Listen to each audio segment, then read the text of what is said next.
Hello students, आज के lecture में हम लोग पढ़ेंगे ज्योमेट्री बेस्ड प्रॉब्लम्स, यानी लिमिट की वो प्रॉब्लम पढ़ेंगे जिसमें मैक्सिमम पार्ट ज्योमेट्री का होता है ना। तो ये जो प्रॉब्लम है आपको गिवन है कि एक सर्कल है जिसका सेंटर O है, रेडियस R है, PQ सर्कल के कॉर्ड है और PR और QR सर्कल के दो टेंजेंट है ना। अब हमने दो एरिया डिफाइन किए, एक एरिया डिफाइन किया A थीटा, दूसरा एरिया डिफाइन किया B थीटा। A थीटा कौन सा एरिया है? A theta equals to area between chord PQ and arc PQ।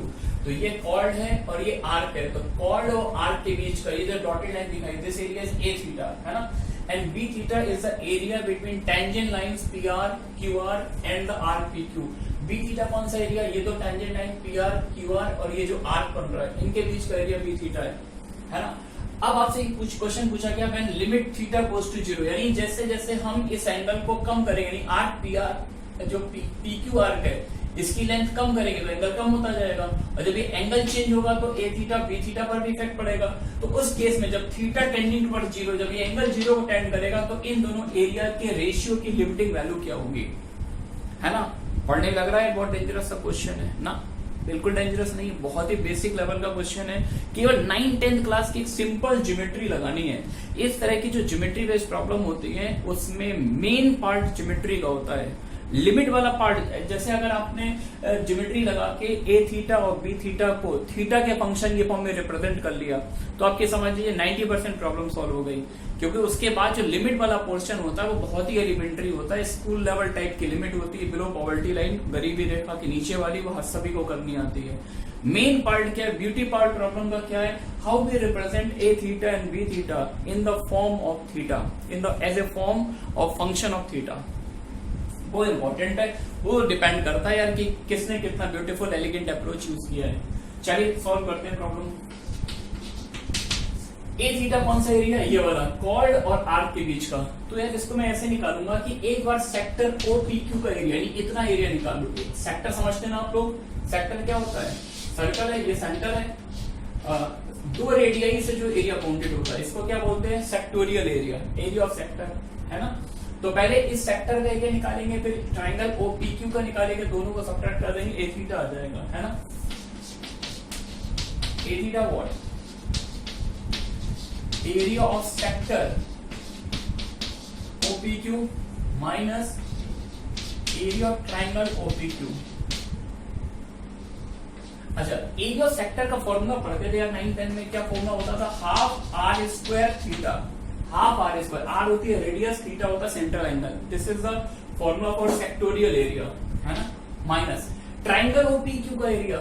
तो ये SOT में पढ़ा होगा, when two sides and included angle is given then the formula of area is what? half B into C into sin A, half BC sin A। पढ़ा था कुछ इस type का। चलिए, तो A थीटा तो निकल आया यार, R स्क्वायर बाई 2 अगर मैं कॉमन ले लूं तो थीटा माइनस साइन थीटा, है ना। ऐसी सिंपल ज्योमेट्री होती है, हाईफाई नहीं होती। A थीटा निकाल लिया, अब थोड़ा सा एफर्ट और लगाते हैं, B थीटा निकालना। देखिए डायग्राम, ये वाला एरिया चाहिए जिस पर मैंने बेस बनाई हुई है। तो B थीटा में कुछ ऐसे निकालूंगा यार कि ये पूरा क्वाड्रिलेटरल, ये 90 डिग्री एंगल है, पता ही होगा क्योंकि टेंजेंट है, ये रेडियस है, पूरे क्वाड्रिलेटरल का ये निकाल दूंगा और इसमें से ये वाला सेक्टर सब्ट्रैक्ट कर दूंगा तो बाहर वाला आ जाएगा। आ रही बात समझ में? अच्छा, पूरे क्वाड्रिलेटरल का निकालने के काम करते हैं, O को R से ज्वाइन कर दिया तो पढ़ा होगा यार 9-10 में, ये दोनों ट्राइंगल कैसे होते हैं? कॉन्करेंट होते हैं। ये पूरा एंगल थीटा है तो आधे एंगल को क्या बोलोगे? थीटा बाई 2, ये थीटा बाई 2 आ गया। अच्छा, using triangle OPR tan theta by 2 की वैल्यू बताओ। परपेंडिकुलर अपॉन बेस, तो थीटा बाई, ये 90 डिग्री है तो ये हाइपोटेन्यूस हो जाएगा और ये परपेंडिकुलर, है ना, और ये बेस आ जाएगा। PR की वैल्यू आ गई R tan थीटा बाई 2, यानी ये जो PR है इसकी लेंथ कितनी आ गई? R tan theta by 2। This implies area of triangle OPR, ये राइट एंगल ट्राइंगल है, ये बेस है और ये हाइट है, ये एंगल 90 दिख रहा है, half into base into height, ये OPR का एरिया आ गया। अच्छा, जितना इस ट्राइंगल का एरिया होता है इस ट्राइंगल का होगा, ये पूरे क्वाड्रिलेटरल का निकालना है तो 2 से multiply, area of quadrilateral OP RQ 2 से मल्टीप्लाई कर दीजिए R² tan थीटा बाई 2। बच्चों कनेक्टेड है ना आप लोग? तो पूरे क्वाड्रिलेटरल का निकाल लिया, लेकिन मेरे को तो बी वाला चाहिए था, बे वाला एरिया, तो ये सेक्टर सबट्रैक्ट कर देते हैं। देयरफॉर इधर आ जाते हैं लेफ्ट साइड में बी थीटा मैं कैसे निकालूंगा? R² पूरे क्वाड्रिलेटर में से ये वाला सेक्टर सेक्टोरियल एरिया, और सेक्टोरियल एरिया मैंने कहीं ना कहीं लिखा होगा दिस वन, ये सबट्रैक्ट कर दो, है ना? तो बी थीटा भी आ गया अपने पास, बी थीटा क्या आ गया? R² अगर मैं कॉमन ले लूं tan theta by 2 minus theta by 2, तो ए थीटा और बी थीटा दोनों को मैंने थीटा के फॉर्म में रिप्रेजेंट कर लिया, यानी 90% काम मेरा हो चुका है, केवल 10% वर्क और करना है ना। चलिए इसको रब कर देते हैं।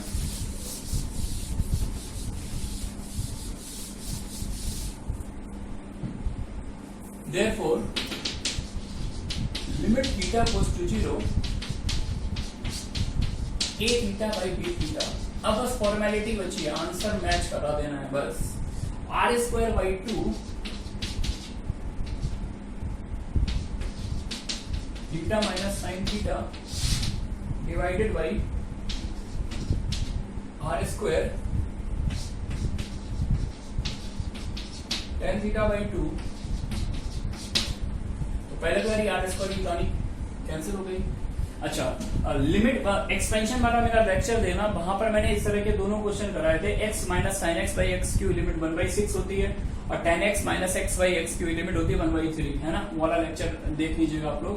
तो ये सब स्टैंडर्ड लिमिट है, ये सब तो मतलब सेट ही होना चाहिए माइंड में, नहीं भी सेट है तो आप एक्सपेंशन से निकाल सकते हो। तो एक थीटा क्यू से मैंने ऊपर डिवाइड दे दिया, और एक थीटा क्यू से नीचे।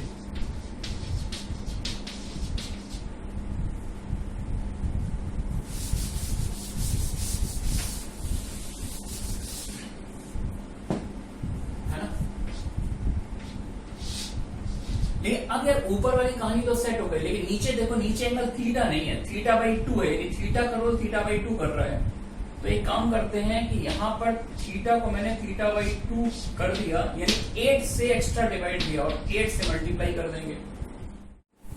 अच्छा, यहाँ पे कनेक्टेड रहिएगा आप लोग, देखिए जरा ये लिमिट क्या बन रही है, 1/2 इंटू ऊपर वाली स्टैंडर्ड लिमिट होती है, नोट्स में लिख लीजिएगा, ये लिमिट मिल जाएगी 1/6, और नीचे जब आएंगे तो ये वाला part tan theta minus theta upon theta Q, ये लिमिट होती है 1/3, है ना? और 8 डिनोमिनेटर में है तो ये 1/8, तो नीचे आएगा 24, ऊपर आएगा 12, तो 24/12 दैट इज 2, ठीक है ना? ये भी एक सिमिलर प्रॉब्लम है जो जस्ट अभी हम लोगों ने सॉल्व किया था। तो इसमें बस चेंज क्या है, रेडियस आपको 1 यूनिट दे रखी है, और TX एक एरिया डिफाइन किया। TX एरिया किसका है? वो टेंजेंट और chord of contact, that is area of triangle ABC, और SX भी the area of shaded region. SX ये वाला अमाउंट है कॉर्ड और आर्क के बीच का। और वही क्वेश्चन है यार कि x goes to 0 TX upon SX निकालना। सिमिलर क्वेश्चन है, तो आप खुद पहले खुद ट्राई करिएगा, और फर्स्ट टाइम तो वीडियो सोल्यूशन देखिएगा, है ना? तो जैसा कि मैंने पहले बोला था यार, इसमें मेजर वर्क क्या होता है? TX और SX निकालना। ये आप निकाल लीजिए ज्योमेट्री से, बाकी लिमिट सॉल्व करना बहुत ही आसान है। तो पहले तो मैं SX की बात करूंगा। SX कौन सा एरिया इन्होंने बोला है? SX एरिया है ये वाला। तो ये तो मैं ऐसे निकाल लूंगा कि पहले सेक्टर का निकाल के ट्राइंगल का सबट्रैक्ट कर दिया। SX equals to area of sector OAB minus area of triangle OAB। तो सेक्टोरियल एरिया का formula half R² into theta central angle minus half BC into sine A। तो यहां से SX अपने पास आ गया। अगर मैं हाफ कॉमन ले लू, x माइनस साइन एक्स, चलो यार SX तो निकाल लिया। अब TX की बात करते हैं। TX किसका एरिया था? ट्राइंगल ABC का एरिया है। तो एक काम करते हैं, जैसा कि प्रीवियस प्रॉब्लम में किया था, इसको इससे कनेक्ट कर दीजिए, और ये एंगल तो 90 होता ही है क्योंकि टेंजेंट और रेडियस है। अच्छा, ये पूरा एंगल x है, तो आधा वाला एंगल कितना हो जाएगा? x/2, है ना? अच्छा, मिड पॉइंट को, ये जो कॉर्ड का मिड पॉइंट है, इसको मैंने m कॉल कर लिया। क्या बोला है? m। तो अब थोड़ा सा यार ट्रिग्नोमेट्री वगैरह कुछ लगाते हैं। Using triangle OBM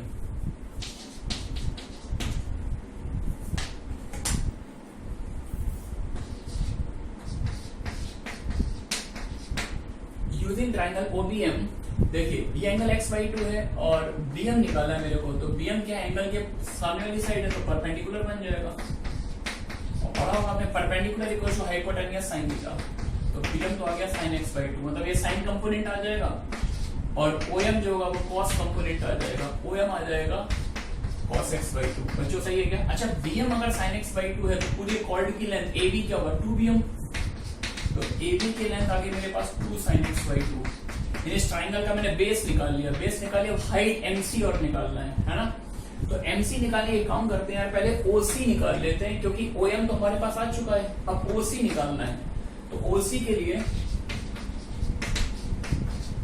using triangle OBC use कर रहा हूं, है ना, तो ये OC 90 का अपोजिट क्या होता है हाइपोटेनियस, और एंगल का adjacent base, OC hypotenuse equals to base sec theta sec x/2, OC की लेंथ आ गई sec x/2, तो ये लेंथ है sec x/2 और OM है cos x/2, then what about MC, MC की लेंथ क्या आएगी sec x/2 minus cos of x/2।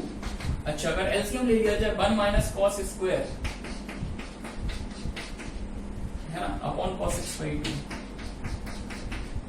तो MC की लेंथ आ गई अपने पास क्या sin square x/2 upon cos x/2, सही जा रहा है बच्चों, अब और नीचे क्या लगेगा cos x/2। अब क्या काम करते हैं ट्राइंगल ABC एरिया निकाल लेते हैं, this implies area of triangle ABC half into base means AB की लेंथ कितनी है 2 sin x/2 इनटू हाइट कितनी है, हाइट मतलब दिस वन MC लिखा हुआ sin square x/2 upon cos x/2, 2 से 2 कैंसिल हो गया, तो ये कुछ बन जाएगा, और ABC के एरिया को इन्होंने क्या बोला TX, तो TX की लेंथ आ गई क्या आ गई tan x/2 into sin square x/2, सही है क्या? तो बस अब ये दो रिजल्ट काम के, एक तो TX और एक SX, और मुझे लिमिट निकालनी है, तो मैं सारा पार्ट रब कर रहा हूं कि मेरे पास स्पेस बचा नहीं है और मेरे को सिर्फ लिमिट पर काम करना है।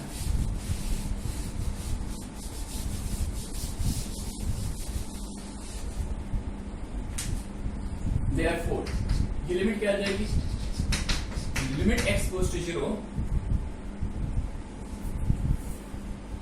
आ जाएगा tan x/2 into sin square x/2 upon half into x minus sin x, है ना।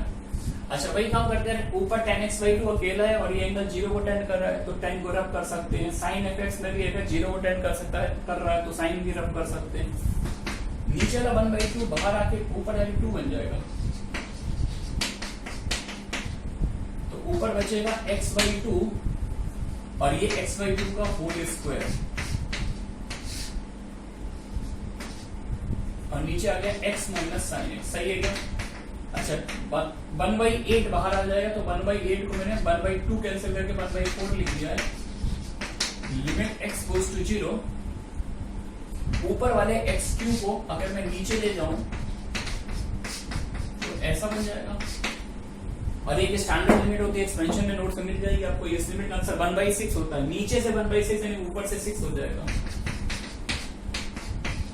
6/4 मींस 3/2, ठीक है।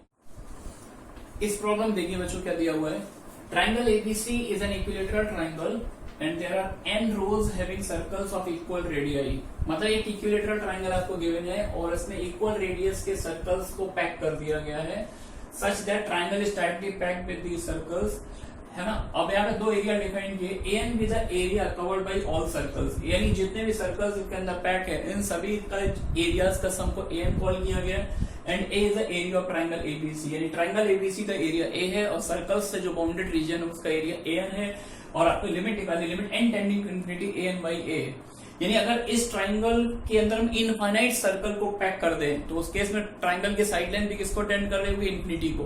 तो इस लिमिटिंग केस में इस ए एन बाई ए की लिमिटिंग वैल्यू बतानी जब एन इन्फिनिटी को अप्रोच करेगा, है ना। चलिए स्टार्ट करते हैं। तो फर्स्ट ऑफ ऑल सारे सर्कल्स की रेडियस इक्वल है ना। तो एक काम कर लिया यार, मैंने सपोज कर लिया सर्कल की रेडियस आर है और इसको इससे ज्वाइन कर दिया। अच्छा ट्राइंगल इक्विलेटरल है तो ऑब्वियस सी बात है ये एंगल कितना होगा 30 डिग्री, क्योंकि पूरा एंगल 60 था। और ये वाली साइड लाइन, इस साइड लाइन को मैंने एक्स सपोज कर लिया और ये एंगल तो दिख ही रहा होगा 30 डिग्री। तो यहां से एक रिजल्ट निकाल सकते हैं, tan 30 equals to perpendicular upon base, है ना, इक्वल्स टू कितना आएगा 1/√3। तो x की वैल्यू आ गई r√3। अच्छा ये वाली लेंथ मैंने x कॉल किया। अच्छा ये लेंथ x है तो ये सिमेट्री है डायग्राम में, तो ये लेंथ भी x हो जाएगी।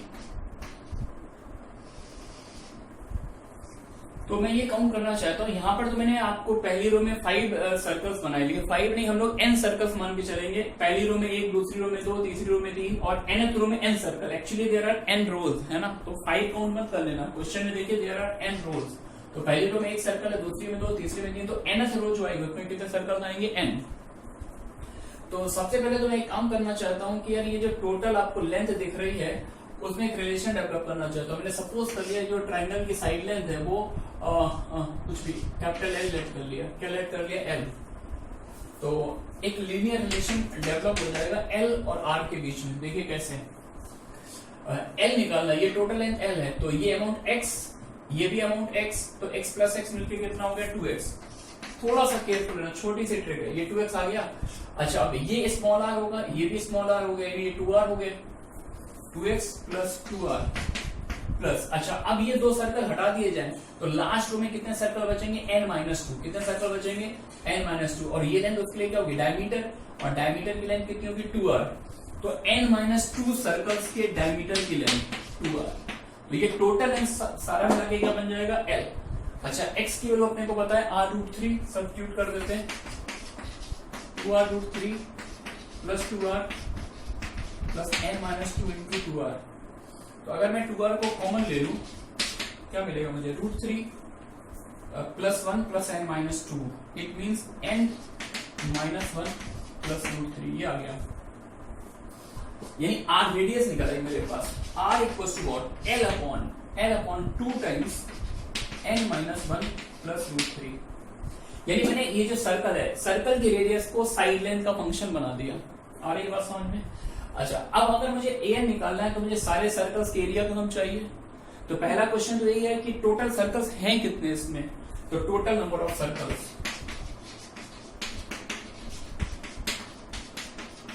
तो पहली रो में 1, दूसरी रो में 2, तीसरी रो में 3, तो 1 plus 2 plus 3 up to nth row में n सर्कल्स आएंगे, है ना। तो 1 से n तक का सम याद ही रहेगा, n इंटू n प्लस 1/2, है ना। तो देयरफॉर an कितना हो जाएगा, n होता पाई आर स्क्वायर, यानी n into n plus 1/2 circles का एरिया पाई आर स्क्वायर। सही है क्या? अब डायग्राम की कोई जरूरत है नहीं, है ना। अब कर देते हैं इसको कुछ नहीं।